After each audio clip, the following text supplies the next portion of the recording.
Abordons la question de la luxation sternoclaviculaire. La luxation sternoclaviculaire aiguë est une situation relativement rare que l'on rencontre principalement dans les accidents de la voie publique à haute cinétique ou effectivement dans les traumatismes sportifs, sports de contact et de collision comme l'on rencontre dans le hockey ou bien sûr ici le rugby. La luxation sternoclaviculaire est la conséquence d'un mécanisme de compression médiolatérale, soit principalement donc indirecte, dans à peu près 90% des cas, ou alors, situation que l'on peut rencontrer également, un mécanisme direct antéro-postérieur lors d'un traumatisme au plaquage, par exemple. La stabilité sternoclaviculaire est assurée par une structure ligamentaire antérieure et postérieure, qu'on appelle sternoclaviculaire antérieure et postérieure, et par le ligament costoclaviculaire, qui est donc tendu entre la partie médiale de la clavicule et la première côte. C'est une articulation en selle qui est relativement peu stable en réalité par sa congruence anatomique.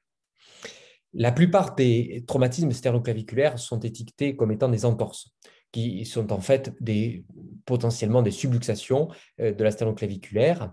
Il y a une situation particulière qui est la lésion de la FISE, c'est-à-dire du cartilage de croissance sternoclaviculaire, car en effet, le quart médial de la clavicule présente un cartilage de croissance qui fusionne extrêmement tard, à entre 20 et 25 ans.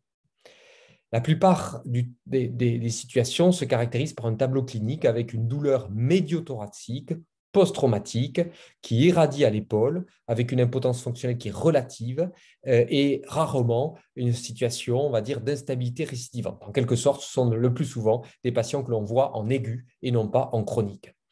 L'exemple ici d'une luxation sternoclaviculaire chez ce patient jouant au football américain qui donc a bien un traumatisme médiolatéral sur son thorax avec ce second joueur qui lui tombe dessus. Alors, le tableau clinique est parfois évident. Ici, une luxation sternoclaviculaire antérieure où l'on voit clairement la saillie du quart médial de la clavicule sous le relief cutané. Le testing de l'articulation sternoclaviculaire cliniquement va permettre de décrypter, on va dire, les lésions de grade 1 ou lésions de grade 2. Lorsqu'il n'y a pas de translation antéro-postérieure au testing, il s'agit d'une simple entorse avec des ligaments intacts, c'est un grade 1 de lésion sternoclaviculaire. Lorsqu'on a une translation antéro-postérieure qui est augmentée par rapport au côté latéral, c'est bien donc qu'il y a une faillite des structures ligamentaires sternoclaviculaires en particulier, c'est en rapport avec une probable subluxation, c'est un grade 2. Et enfin, le dernier grade, c'est un grade 3 où l'on a une luxation sternoclaviculaire caractérisée par une lésion des ligaments sternoclaviculaires et costoclaviculaires, avec cette déformation lorsqu'elle est antérieure, mais parfois qui n'est pas visible lorsque la luxation est postérieure. L'exploration radiographique de l'articulation sternoclaviculaire est extrêmement difficile en radiographie conventionnelle et cette incidence de Hennig qui a été décrite est rarement possible en situation aiguë. En fait, si l'on veut faire le diagnostic d'une lésion sternoclaviculaire et en particulier d'une luxation, il faut s'appuyer d'emblée sur une imagerie en coupe, y compris en aigu. Donc, le scanner simple, qui est facilement obtenu en pratique courante, ou éventuellement l'angioscanner, si l'on veut voir un éventuel élément compressif sur les éléments vasculaires postérieurs, sera demandé.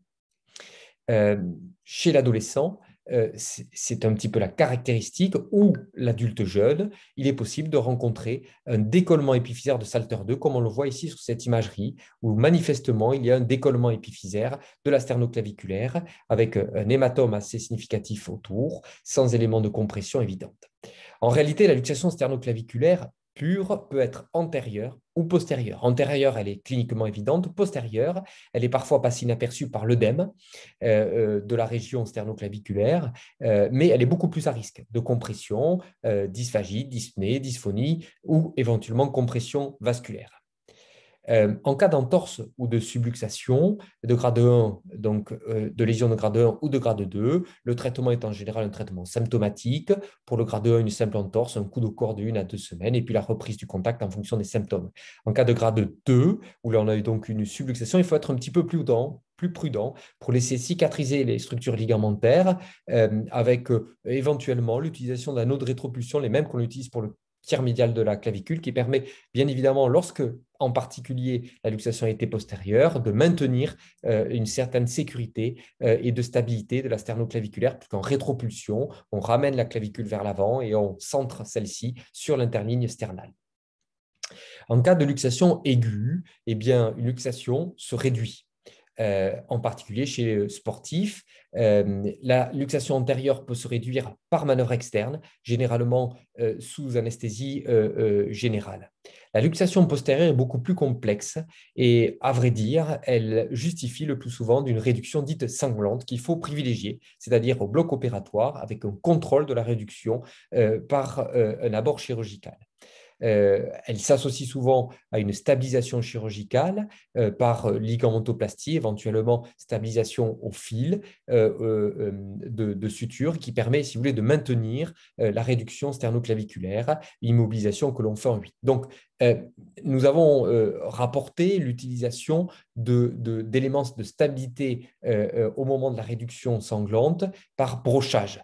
En réalité, ces broches sont à proscrire et nous l'avons complètement abandonné puisque nous avons rencontré, rapporté dans cet article, un cas de migration de broches qui, comme vous le savez, peut occasionner des atteintes médiastinales.